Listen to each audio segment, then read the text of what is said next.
I'm more into the psychological horror versus like the blood, guts, and gore kind of thing. Yeah, that's I mean, that can ruin the popcorn. A little bit.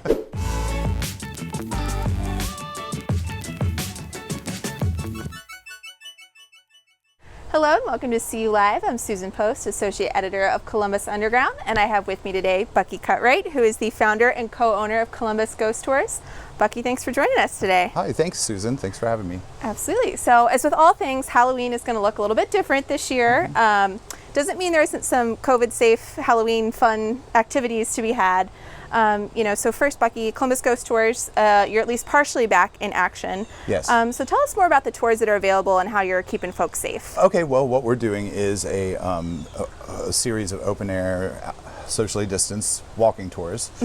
And we've worked out a few different routes and itineraries so people can have different things going on. Yeah. We cap these tours out at groups of 10. Okay. Everyone's masked, distanced, and I wear a face shield while I'm telling stories to protect people. And we just do a walk around outside these places, telling them stories. We visit the here, graveyard. right? Yes. Yeah.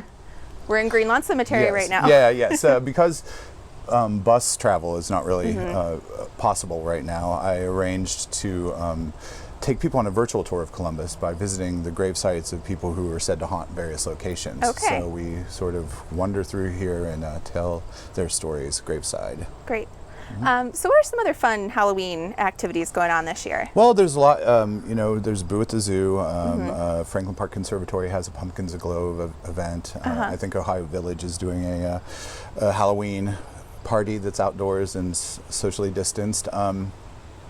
Those are some of there's also, the typical corn mazes and orchards, pumpkin patches, that sort of thing. A little less spooky. Yeah, haunted forest, less spooky. One thing I think that would be really fun is I don't think trick or treat's going to be that great for the kids this year. So maybe organizing competitions for lawn decorating on your streets with your neighbors and try to make it as cool and as spooky for the kids just to walk or drive down. Yeah. There's that. Visiting cemeteries. We encourage people. These cemeteries, this one is, they're like open air art museums and history museums. And in the Victorian era, people really put a lot of work into carving tombstones. So there's this gorgeous symbolism.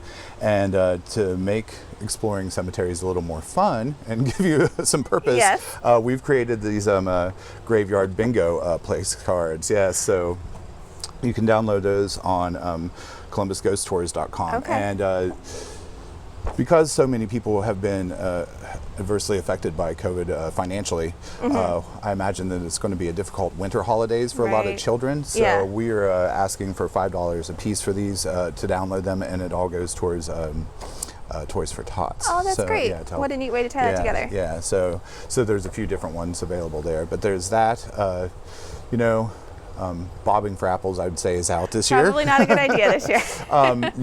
Well, one fun thing is if you're alone, that you can do this fall to spruce up your Halloween season is get a Ouija board and try to conjure up a spirit. You go. Yeah, going old school there. Low tech. It'll add some pizzazz to your.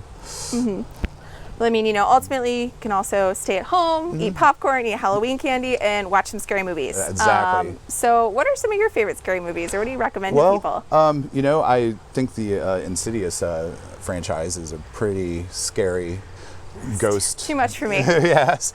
Yeah. Well, on a little more gentle note, I'm a big fan of Vincent Price films, the old Roger Corman ones, where they reimagined Edgar Allan Poe's works, and those are a lot of fun. You can usually find those streaming for free on Amazon or those sort of services. So. Awesome. Yeah. Great. Yeah. I'm a big aficionado. Yeah. Any other recommendations? For movies? Well, there's I like a lot of the classics that have a little bit more of a psychological. I'm more into the psychological horror versus like the blood, guts, and gore kind of thing. Yeah. That's I mean, that can ruin the popcorn. A little bit.